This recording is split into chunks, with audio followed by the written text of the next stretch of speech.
좋을 것 같습니다. 한국 땅에 기독교인이 5분의 1입니다.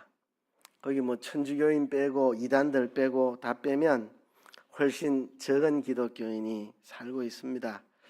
직장 가도 안 믿는 동료가 더 많고, 집안에도 안 믿는 집안 식구들이 더 많고, 이웃에도 안 믿는 사람들이 더 많습니다. 그렇다 보니까 자칫 세상에서 기독교인들이 자신이 없어지거나 주눅이 들거나 믿음이 흐려지거나 신앙을 양보하고 살기가 쉽습니다. 그래서 여러분들이 그런 환경 속에서 용기를 얻고 담대하게 신앙생활 하기를 바라는 마음으로 오늘 이 말씀을 전합니다. 지금부터 100년 전 이 한국 땅은 이런 땅이었습니다. 하나님이 누구요? 이런 땅. 야소가 누구요? 요새 예수라고 부르지만 옛날에 야소라 했습니다. 중국 발음으로는 그 한자를 중국 발음을 하면 예수 이래 되는데, 그 중국 발음을 한자를 우리식으로 읽으면 야소가 됩니다. 야소. 그래서 야소교라 그랬죠. 야소가 누구요? 서양 귀신이요? 이런 시대에 야소교인들은 이 조상 제사도 안 지내는 그런 쌍놈들이구만, 이런 시대가 100년 전에 이 땅이었습니다. 복음의 불모지였던 이곳에 복음이 전해져서 이렇게 곳곳에 십자가가 세워지고 곳곳에 교회가 설립이 됐습니다. 100년이란 세월 길다면 길지만 짧다면 금방 지나가는 짧은 기간인데, 방방 곳곳에 교회들이 세워지고 이제 기독교인들이 국회의원도 되고 대통령도 되고 사단장도 되고 시장도 되고 이런 세상이 되었습니다. 이렇게 기독교가 온 나라에 확산되니까 타종교인들이 좀 위기의식을 느끼는가 봐요. 그래서 좀 한 10여 년 전인가요? 정확한 5년 전인가 정확한 때는 모르겠는데 어느 종교에서, 어느 종교라고 말 안 하겠습니다. 기독교를 공격을 많이 했습니다. 생트집을 잡아가지고 종교 편향 이런 말 써서 시장도 퇴근하면은 자유롭게 교회 다니고 신앙생활 할 수 있는 거고, 교회 가서 자기가 하고 싶은 신앙의 간증을 할 수 있는데 시장이 교회 가서 간증했다고 이게 종교 편향이다. 그럼 시장도 기독교인이면 퇴근하고 교회 가서 얼마든지 신앙 간증하고 할 수 있는 건데 말이죠. 이렇게 공격하고, 이게 위기의식 때문에 그렇습니다. 기독교가 가지고 있는 힘, 거기에 대한 두려움 때문에 그렇게 기독교를 괜히 종교 편향이라는 말로 시비를 걸곤 했죠. 100년 전에 언더우드 선교사가 한국 땅에 와서 시를 썼습니다. 그 시의 제목이 보이지 않는 조선의 마음. 언더우드가 한국에 복음화를 꿈꾸고 선교사로 왔는데, 이 강팍한 조선인들의 마음을 보면서 보이지 않는 조선의 마음이라는 시를 쓰면서 언젠가, 지금은 아니지만 언젠가 복음이 문결치는 그날이 올 것이라고 기대하는 시를 썼는데, 언더우드는 그를 다 못 보고 천국에 갔지만 우리는 그 언더우드의 시가 실상으로 이루어진 것을 보고 살아가고 있습니다. 그렇지만 이렇게 복음화가 널리 되었지만 아직도 믿지 않는 사람들이 더 많이 있습니다. 그 속에 우리 그리스도인들이 주눅들어 살지 않았으면 좋겠습니다. 복음에는 능력이 있기 때문에 그렇습니다. 이 복음의 이 모습은 세상을 향하여 진군하는 겁니다. 그러니까 세상이 겁내는 거지 교회가 겁내면 안 됩니다. 여러분, 교회가 세상을 겁내면 이거는 성경을 뒤집는 겁니다. 복음이 진군하는데 세상이 겁을 내요. 예수님이 이 땅에 오시니까 귀신들이 두려워 떱니다. 나는 당신이 누군 줄 압니다. 우리를 때가 되기 전에 지옥에 보내지 마세요 하면서 귀신이 두려워 떨고 쫓겨나고 발악을 하고, 복음이 전해지면 세상이 두려워해야 정상이지 우리가 두려워할 건 없습니다. 그렇죠? 기독교가 이렇게 힘있게 나가니까 타종교에서 종교 편향이라고 시비 거는 게 두려움 때문에, 자기들은 그런 힘이 없으니까. 제가 군생활하면서 확실히 기독교의 생명이 있다고 느낀 거는, 그냥 누구나 다 종교활동 가라 모집한다 이러면 불교, 기독교, 천주교 이렇게 모으면 기독교가 제일 많이 모이고 그 다음에 천주교, 불교 순으로 모였는데요. 그래서 숫자가 많이 차이 나진 않았어요. 그런데 종교행사 가는 놈들 다 때려 죽인다고 고참들이 소리 지르면 불교도 거의 가는 사람이 없고 천주교도 거의 가는 사람인데 기독교인들은 숫자가 별로 안 줄어요. 다 때려 죽인다 해도 기독교인들은 교회를 다 가요. 야, 이 기독교가 생명이 있구나 하는 것을 그때 느꼈습니다. 이러니까 세상이 우리를 두려워하는 거죠. 우리가 세상을 두려워할 필요가 없다고 생각합니다. 저도 복음에 진군하는 역사를 짧은 삶이지만 많이 경험했습니다. 우리 집안은 늘 말하지만 아버지 삼형제 중에 아무도 예수 믿는 사람이 없고 사촌 이내에 예수 믿는 사람 저밖에 없었습니다. 어릴 때. 그런데 지금은 우리 어머니도 믿고 형님도 믿고 이렇게 복음이 들어오게 되었습니다. 학교 다닐 때 고등학교 시절 친구들 많이 전도했는데 그 친구들 지금도 예수 믿는 친구들이 있습니다. 집사가 되고 복음이 힘있게 세상을 향하여 나아가면 세상이 두려워하지 우리가 두려워할 게 없습니다. 군에서도 제가 우리 부대에 배치받았을 때 우리 중대에는 교회 다니는 사람이 한 명도 없었습니다. 교회 가는 사람이 한 명도 없는 중대에 제가 교회 가겠다고 하니까 다들 웃었습니다. 쓸데없는 소리 하고 있네. 근데 제가 교회 다니기 시작했고 1명, 2명 합류했고 글쎄요 나중에는 아마 4명 중에 1명은 다 교회 다니는 부대가 됐습니다. 참 그 이야기 하려면 끝도 없는 간증거리가 돼서 더 이야기하진 않을 텐데요. 이렇게 복음에는 능력이 있습니다. 제가 군생활하다가 다리 다쳐가지고 국군 마산병원에 갔는데 다리 다쳤기 때문에 정형외과 병실에 갔죠. 80명이 있는 병실인데 교회에서 제일 근심하는 병실입니다. 교회 나온 사람 몇 명 안 된다고. 근데 제가 거기 한 3, 4개월인지 5, 6개월인지 있는 동안 그 부대에서 제일 그 부대가 아니고 그 병원에서 제일 교회 많이 나오는 병실로 바뀌었습니다. 제가 구역장 맡아서 열심히 전도를 했는데 20명 정도, 그러니까 4명 중에 1명은 다 교회 나가는 그런 구역 병동으로 바뀌고 살아온 삶을 이렇게 생각해 보면 복음에는 능력이 있고 힘이 있고 세상이 두려워합니다. 그죠? 복음은 침노한다고 예수님께서 그죠? 복음이 세상을 향하여 침노한다. 복음이 세상을 향하여 침노하면 세상이 방어적이고 두려워하고 떠는 거지 복음을 믿는 우리들이 세상을 두려워할 것은 아닙니다. 우리는 믿지 않는 세상 속에 한복판에 던져져 살고 있는데요. 우리는 세상에 의해서 변화될 사람이 아니고 세상에 의해 동화될 사람이 아니고 세상을 변화시키고 살 사람들입니다.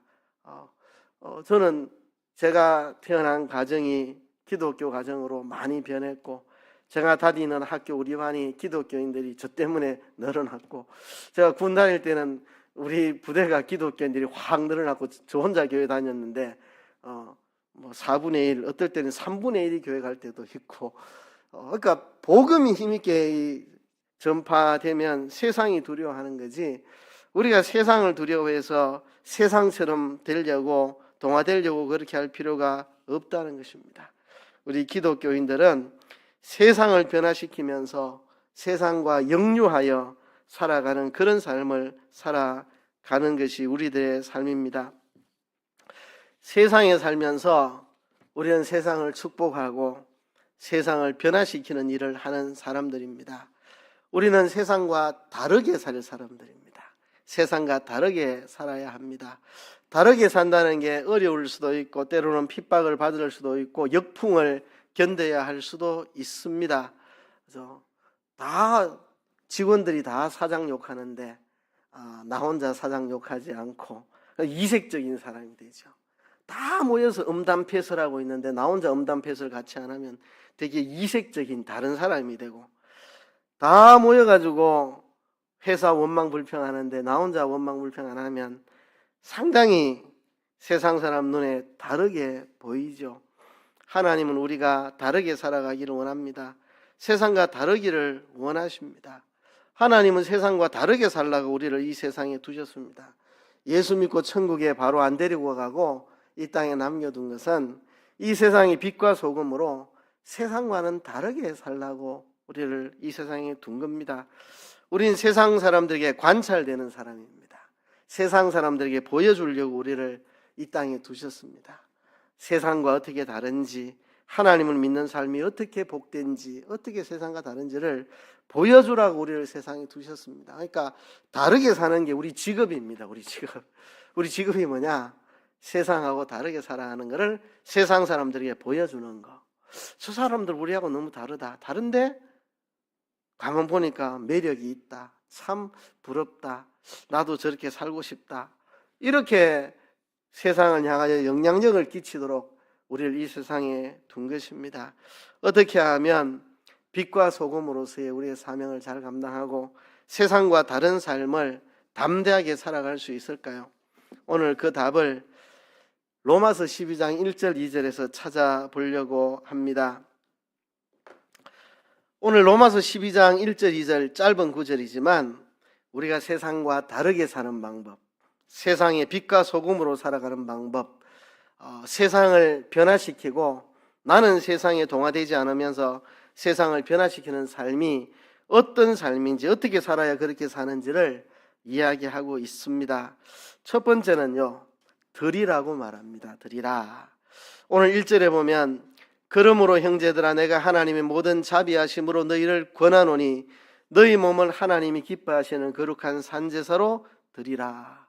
우리 자신을 주님께 드려야만 세상과 다른 삶, 어두운 세상에 빛이 되고 맛이든 세상에 소금이 되는 다른 삶을 살아갈 수가 있습니다. 우리 자신을 하나님께 드리지 않고는 그런 삶을 살아갈 수가 없습니다. 여러분, 제 아내가 날카로운 식칼을 들고 있으면 저는 행복합니다. 그 식칼에 맛있는 요리가 만들어져 나올 거니까요. 근데 똑같은 칼을 강도가 들고 있으면 저는 굉장히 두려울 겁니다. 누구 하나 오늘 죽을 수 있겠다는 두려움. 그죠? 똑같은 칼인데 누구에게 손에 잡혀지냐에 따라서 전혀 다른 결과가 생깁니다. 우리 자신 똑같은 사람인데 누구에게 우리 자신을 드리느냐에 따라서 완전히 다른 이야기가 됩니다. 우리 자신을 하나님께 드려서 하나님의 도구로 쓰여지고 우리의 말과 행동, 우리의 삶을 의에 드려서 의의 병기로 쓰여지면 정말 우리를 통해서 이 세상에 축복된 결과를 가지고 올 것입니다. 그런데 우리 자신을 죄에게 드리고 마귀에게 드리고 이렇게 하면 우리 몸을 통해서 아주 파괴적인 일들이 이 땅에 일어나게 될 것입니다. 그래서 우리 자신을 하나님이 기뻐하시는 산제물로 드리라고 했습니다. 구약의 제물은 살아있는 것을 죽여가지고 제물로 드리는 건데 신약시대 우리들에게 하나님이 바라는 것은 산제물이 되는 겁니다. 내가 살아있지만 내 성질도 내 오기도 내 육체의 욕심도 다 죽이고 그렇게 하나님께 드려져 사는 산제물로 하나님께 드려지기를 하나님 원하십니다. 그래서 우리가 하나님께 드려질 때 우리는 세상과 다른 삶의 능력들이 나타나게 됩니다. 기독교인들의 진정한 능력은 예배 시간에 나타나는 게 아니고 예배 마치고부터 나타납니다. 세상 속에서 세상과 다르게 살아가는 거기 우리의 능력이 나타나는 겁니다. 여러분들의 진짜 진가는요, 주일날 교회에서 나타나는 게 아니고 교회에서는 다 찬양 부르고 다 하나님 말씀 듣고 다 비슷합니다. 이제 세상에 나가면 현실 속에서 우리의 능력이 나타나는 겁니다.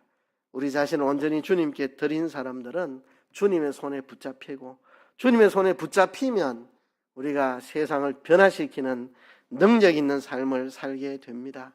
여러분, 여기 피아노가 있는데요.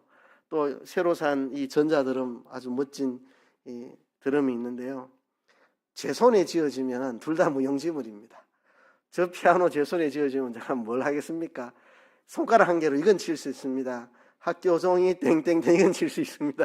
그렇지만 멋진 연주를 제가 할 수 없습니다. 그렇죠?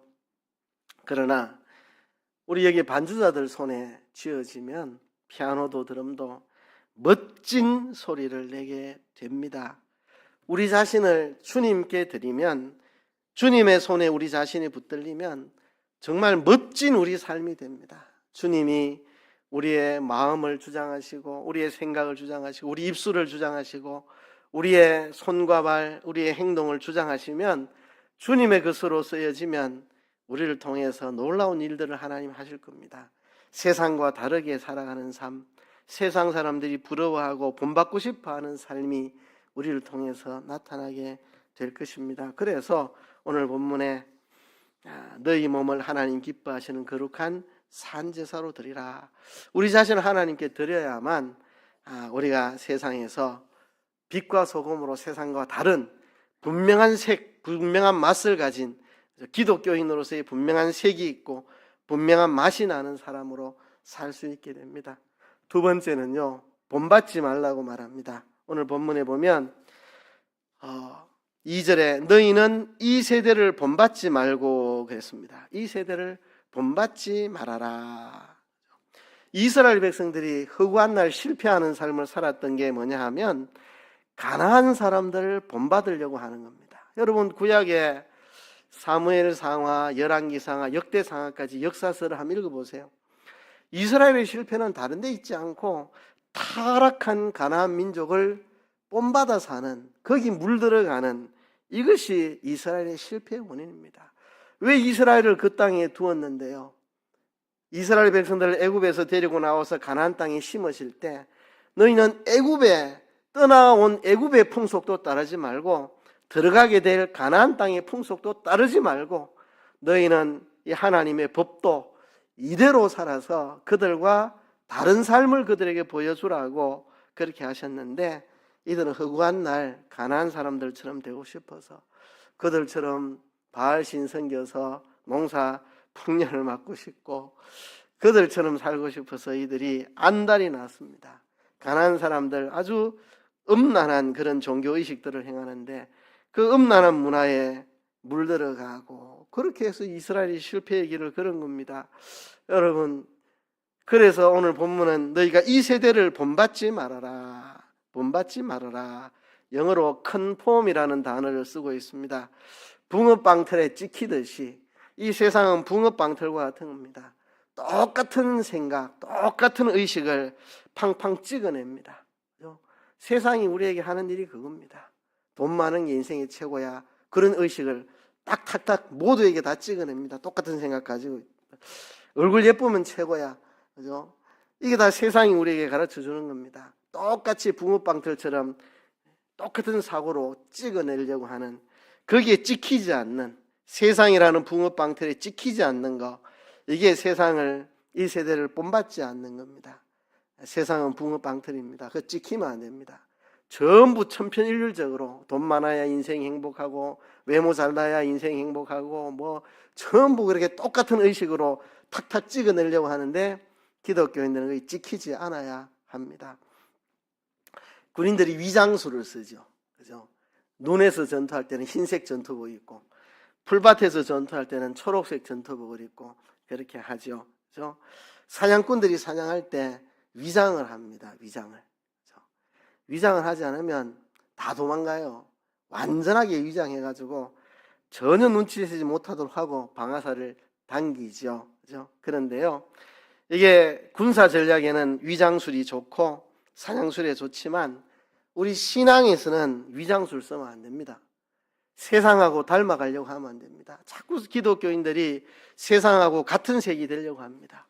세상과 내가 색깔이 다르니까 어색하고 불편하고 사람들 시선을 끌고 자꾸 그러니까 그게 싫어가지고 자꾸 세상하고 똑같은 색이 되려고 하고 세상하고 똑같은 박자에 똑같은 행진을 하려고 자꾸 예를 쓰는데요, 그게 기독교인들의 실패의 원인입니다.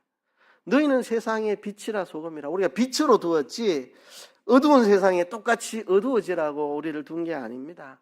우리를 소금으로 두셨습니다. 이 맛없는 세상에 맛나는 소금 역할을 하라고 우리에게 소금으로 두셨는데 자꾸 세상하고 똑같은 맛이 되려고 하고 똑같은 색깔이 되려고 하고 세상과 똑같이 이색적이지 않으려고, 그죠? 세상이 파란색이면 나도 파란색으로 바뀌고, 세상이 빨간색이면 나도 빨간색으로 바뀌고, 똑같이 동화되려고 하는 이것이 기독교인들의 실패입니다. 기독교인들은 색깔이 선명해야 됩니다. 색깔이.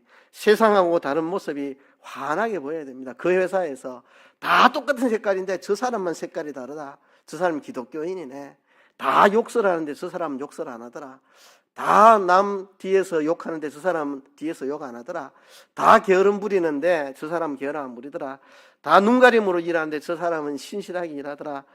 세상하고 다른 색깔을 보이라고 우리를 거기에 뒀는데 자꾸 우리가 똑같은 색깔이 되려고 하면 되겠습니까? 이 세대를 본받지 말아라. 우리가 이 세대를 본받지 않아야 우리가 세상에서 영향력 있는 그런 삶을 살아갈 수가 있습니다. 세 번째는요, 새롭게 하라고 말합니다. 너희는 이 세대를 본받지 말고 오직 마음을 새롭게 함으로 변화를 받아 하나님의 선하시고 기뻐하시고 온전하신 뜻이 무엇인지 분별하도록 하라. 마음을 새롭게 해서 변화를 받으라고 말합니다. 우리가 새롭게 되어야 됩니다. 새롭게.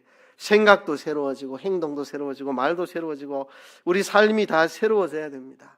새로워지는 게 하루아침에 획 하고 일어나진 않습니다. 물론 새롭게 되는 게 하루아침에 획 하고 뒤집어지는 경우도 있습니다.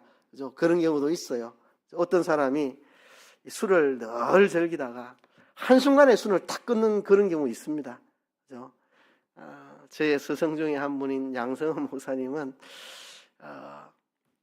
이제 청년이 돼서 예수를 믿게 됐는데 유교 집안에서, 그래서 어릴 때부터 술을 잘 먹었는데 서울의 무교동 낙지집에서 낙지랑 술을 먹다가 예수님 다시 오는 날 내가 술집에서 나오면은 예수님 앞에 내가 뭐라 말하지? 그날 그 생각에 술을 딱 끊었다 하더라고요. 그럴 수 있습니다. 한꺼번에 딱 그 변화되는 순간. 제가 지금도 기억하는데요. 참 그때 생각하니까 마음이 굉장히 감동이 됩니다. 요번에 휴가 때 대구에 가가지고 우리 아이 집에 있으면서 그 송림교회 새벽기도 늘 참석을 했는데요. 새벽기도에 이 젊은 성도들이 많이 나오더라고요. 50대 초반, 중반 제 또래 집사님들이 새벽에 많이 나와요. 50대 분들이 새벽에 많이 나오는데 잊어버렸던 생각을 다시 떠올리게 됐습니다. 이분들이 어떻게 새벽기도를 나오게 됐나. 제가 그날을 잊지 않고 있습니다. 제가 30대 이제 한 30살쯤 됐을 때 송림교회 전도사로 있을 때인데 한 달에 한 번씩 제가 주일 오후 예배 설교를 했습니다. 그날이 제 설교하는 순서였는데 그때 교회 분위기가 좀 안 좋았습니다. 목사님하고 성도들 사이에 조금 갈등이 있어가지고 교회 분위기가 영 안 좋을 때 강단에 서서 설교를 해야 되는데 참 그럴 때 힘들잖아요. 분위기도 안 좋은데. 그래서 간절히 기도하고 하나님, 제가 전도사에 불과하지만 뭔가 이 지금 안 좋은 교회 분위기, 목사님하고 성도들 갈등도 있고 그런데 이걸 좀 타파할 수 있는 그런 기회가 됐으면 좋겠습니다. 이 설교를 통해서. 그래 기도하고 설교를 했는데 특별히 하나님 그날 은혜를 주셨어요. 그래가지고 교회 분위기가 다시 좀 새로워지도록 성도들이 은혜 받은 분들이 그날 많이 있었어요. 예배 마치고 나니까 이제 제 또래, 그때 이제 막 30살쯤 된 제 또래 그들이 모여가지고 오늘 참 은혜를 많이 받았다, 회개를 많이 했다, 막 그렇게 이제 이야기하는데요. 그 중에 한 분이 오늘 내가 설교를 듣고 많이 울었다고 하면서 자기가 잘못 살아왔던 걸 정말 이번에 이 설교 듣고 회개했다고 하면서 이 초신자인데 내가 새벽 기도를 나오기로 결단했습니다. 이렇게 초신자가 오늘 설교에 너무 은혜를 받아가지고 내가 울면서 회개했는데 내가 새벽 기도를 내일부터 나오겠다 이러니까 다른 분들은 다 모태신앙이고 이런데 초신자가 새벽 기도 나오겠다 하니까 전부 그럼 나도 나갈게 막 이렇게 이런 분위기가 되어버렸어요. 그래가지고 그날부터 새벽 기도를 나오기 시작하더라고요. 물론 이제 작심한 게 그래 오래 가진 않고 또 중단되기도 했지만 그래도 그때 시작해가지고 새벽 기도 나오는, 그때까지는 30대들 새벽 기도 안 나왔거든요. 근데 그때부터 새벽 기도를 나오기 시작해서 나왔다 안 나왔다 하면서 또 뭐 일주일 중에 3일 나오고 뭐 3일 못 나오고 이렇게 애쓰다가 저는 이제 송림교회를 떠나 청주교회 담임으로 가게 됐는데요. 그리고 세월이 얼마나 지났습니까? 20년이 넘게 지나가지고 새벽기도 가보니 그때 그 사람들이 새벽기도 지금도 나오더라고요. 그래서 야, 이렇게 한꺼번에 확 바뀌는, 설교 한 번 딱 듣고 내가 잘못 살았다, 내가 울었다, 오늘부터 결심한다, 새벽기도 나가겠다. 그래서 우리 아이한테 물어봤습니다. 새벽기도 다들 잘 나오나 50대들 했더니 다른 분들은 뭐 일주일 중에 절반 나오고 이러는데 한 분은 매일 나옵니다 하더라고요. 안 빠지고 매일 나오는 50대 분이 있다고. 그분입니다. 옛날에 30대 이제 막 30쯤 되었을 때 설교 듣고 초신자인데 내가 오늘 내일부터 새벽기도 간다. 그때 그 사람이 지금 새벽기도 하루도 안 빠지고 매일 참석하고 있습니다. 그러니까 이래 어느 날 확 바뀌는 이런 경우도 있고, 또 그런 경우는 이제 흔한 일은 아니죠. 우리가 점진적으로 우리가 변화가 됩니다. 한 걸음 한 걸음씩. 우리가 낙심하지 말고 어제보다는 오늘이 좀 낫도록 늘 매일마다 기도하세요. 아무런 전진 없이 하루가 지나지 않게 해주세요. 내가 한꺼번에 모든 게 다 새로워지진 않지만 1cm라도 새로워질 수 있도록 도와주세요. 매일매일 한 걸음씩 새로워질 수 있도록 우리가 기도하고 나가야 되겠습니다. 어떤 선교사님이 사막 지역에서 사역을 했습니다. 사막, 풀 한 폭이 나지 않는 사막 지역에서. 그런데 사모님이 보니까 어느 날 주방 뒤에 있는 주방 뒤편 창문에 예쁜 꽃 한 송이가 탐스럽게 피어난 게 보입니다. 이게 웬일이냐 하고 봤더니 이 선교사 사모님이 매일 설거지를 하면 그냥 창문 열고 버리고 창문 열고 버리고 이렇게 했답니다. 그렇게 하루 이틀, 그죠? 한 달, 두 달, 1년이 지나니까 설거지한 그 양분 있는 물이 계속 이 사막에 부어지니까 땅을 변화시키고 새롭게 해서 거기 어느 날 꽃이 피었다는 거죠. 어느 날 꽃씨가 날라와가지고 다른 데는 날라와도 다 죽어버리는데 거기 탁 떨어지니까 꽃이 피었다는 거죠. 이런 겁니다. 우리 삶이 새로워지는 원리도 매일매일, 그죠? 설거지물 부었더니 거기 꽃이 피는 것처럼. 전에 어떤 TV 프로그램을 봤는데 사막을 변화시키는 사람, 맨날 사막에 물 주는 사람, 그리고 나무를 심는 사람, 언젠가는 그곳이 푸른 숲으로 바뀌더라는 거죠.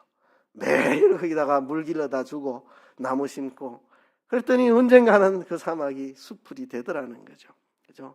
바로 그겁니다. 우리가 새롭게 된다는 거, 매일 하루하루 새로워지는 거. 그죠? 우리가 타락하는 것도 마찬가지입니다. 조금씩 양보한 게 우리 삶을 다 무너뜨리고 날마다 조금씩 새로워지는 이것이 우리의 삶을 세워 나갑니다. 여러분, 어디 가서 예쁜 화단이나 정원 같은 거 보신 적 있죠? 그죠? 예전에 어릴 땐 야, 예쁘다 이렇게 봤는데 이제 나이 드니까 다르게 보여요. 저거 가꾸려면 얼마나 많은 사람의 손이 들어갔을까, 이제 이런 생각이 들어요. 나이가 드니까. 예전에 서울지방공에 있을 때, 청주교회 서울지방공에 있을 때 한번 교육자 수련을 갔는데 멋진 정원이 있는 풀밭이 있는 그런 숙소였습니다. 참 아름답습니다 했더니 관리하는 분이 이거 관리하려면 누군가 한 사람 죽어나야 됩니다. 그냥 놔두면 금방 잡초 덩어리로 바뀝니다. 이야기하더라고요. 여러분, 멋진 정원을 잡초 덩어리로 만드는 거 그냥 가만히 손 안 쓰고 있으면 그래 됩니다. 그죠?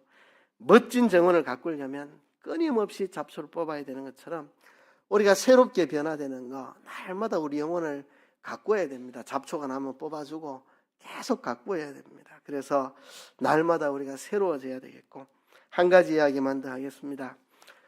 오늘 본문에는 뭐 그 이야기가 드러나 있지 않지만 거시적인 측면에서 네 번째 이야기를 하려고 합니다. 이 로마서가 16장까지 있는데요. 1장까지 11장까지가 한 부분이고 오늘 읽은 12장부터 16장까지가 한 부분, 이렇게 두 부분으로 갈라집니다. 오늘 읽은 것은 두 번째 부분의 시작 부분입니다. 첫 번째 부분 1장부터 11장까지는 우리의 바뀌어진 신분, 우리 예수님 피로 거듭나서 새로운 신분을 얻게 되었다는 이야기. 12장부터 16장까지는 바뀐 삶, 새로워진 삶. 앞부분은 바뀐 신분, 뒷부분 바뀐 삶, 새로운 신분, 새로운 삶, 그 이야기입니다. 그렇죠? 여러분, 우리는 신분이 바뀌었습니다. 바뀐 신분에 맞는 새로운 삶을 살라는 게 오늘 본문의 내용입니다. 주인이 바뀌면 홀이 달라집니다. 어떤 홀에 어떤 가게가 들어서고 주인이 있으면 그 주인에 맞게 홀이 이렇게 됩니다. 근데 그 홀이 다른 사람에게 넘겨지면 완전히 다른 모습으로 다 바뀝니다. 다 바뀌어요. 제가 이제 26살에 아내랑 결혼하고 제 교회 전도사가 되면서 교회 사택을 교회에서 얻어주었는데요. 아주 열악한 시설입니다. 담임 목사님은 3천만 원짜리 전세, 전도사님 두 분은 1,500만 원짜리 전세, 저는 이제 새로 시작하는 전도사라고 700만 원짜리 전세, 그렇게 사택을 얻어줘서 선배 전도사님들 집만 해도 좀 괜찮았는데 우리 사택은 700만 원짜리 전세라 뭐 아주 열악했습니다. 그런데 우리가 그 집에 들어가고 나서 주인이 얼마나 좋아하는지 어느 날 주인이 그래 말하더라고요. 전도사님 앞에 살던 사람, 그 사람이 있을 때 자꾸 1년, 2년 지날수록 이 집이 엉망이 되어 갔는데 전도사님 들어오고 나서 계속해서 집이 좋아진다고. 제가 고장난 데 있으면 고치고 문제 있는 거 바로 잡고 딱 손을 보니까 주인이 신이 나가지고 재료 필요하면 이야기하라고 내가 사주겠다고 이렇게 자기 집이 앞에 주인 살 동안에 계속 망가지고 있었는데 우리 부부 들어오고 나서 집이 계속 새로워지고 좋아지고 우리가 이사 나올 때는 이사 들어올 때보다 훨씬 좋은 집이 되어 있었습니다. 그렇게 우리는 나왔습니다. 주인도 너무 좋아하고 사람 잘 만나서 집이 좋아졌다고 이렇게 주인도 고맙다 하고 우리도 거기 잘 6년 동안 잘 살고 나왔는데요. 그래요. 주인이 바뀌면 모든 게 바뀌어집니다. 우리의 신분이 바뀌고 우리의 새로운 삶을 이제 우리는 살아야 합니다. 그래서 새로워진 신분을 삶으로 보이라는 겁니다. 로마서 1장부터 11장까지 우리는 새로운 신분을 얻었다고 계속 이야기했는데 12장부터 새로운 신분을 가졌다면 새로운 삶을 보여달라고 이야기하는 것입니다. 새로운 신분을 가졌으니까 새로운 삶을 보여달라는 이야기. 이게 로마서 12장부터 16장까지 이야기입니다.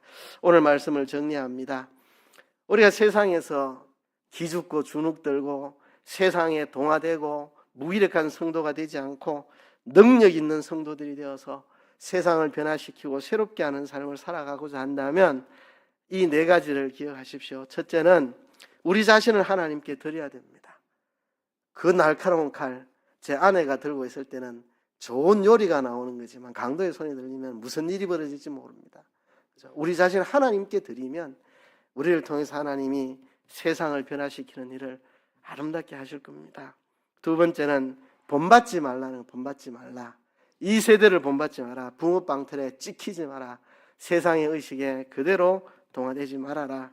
세 번째, 마음을 새롭게 하여 변화를 받아라. 날마다 우리가 새로워져야 됩니다. 어떨 때는 한참에 확 바뀌는 순간이 있으면 좋고 그렇지 않더라도 날마다 일신짓씩 조금씩 우리가 새롭게 변화되도록. 그리고 네 번째, 우리는 다른 신분을 가졌으니까 이제 다른 삶을 살아야 합니다. 우리는 예수 믿고 신분이 달라졌으니까 하나님 자녀가 되었으니까 그 바뀐 신분에 걸맞는 삶을 삶으로 보여달라고 이야기합니다. 그게 우리가 세상 속에서 살아야 할 삶입니다. 여러분, 세상에 동화되려고 애쓰지 마세요. 우리는 세상에 동화되어서는 안 되고 세상을 변화시킬 사람들입니다. 우리 색이 분명하고 맛이 분명하고 그죠? 우리가 세상과 다르게 하나님 자녀에 걸맞는 다른 삶을 살아서 세상을 변화시켜 나가는 저와 여러분들 이를 주의 이름으로 축복합니다.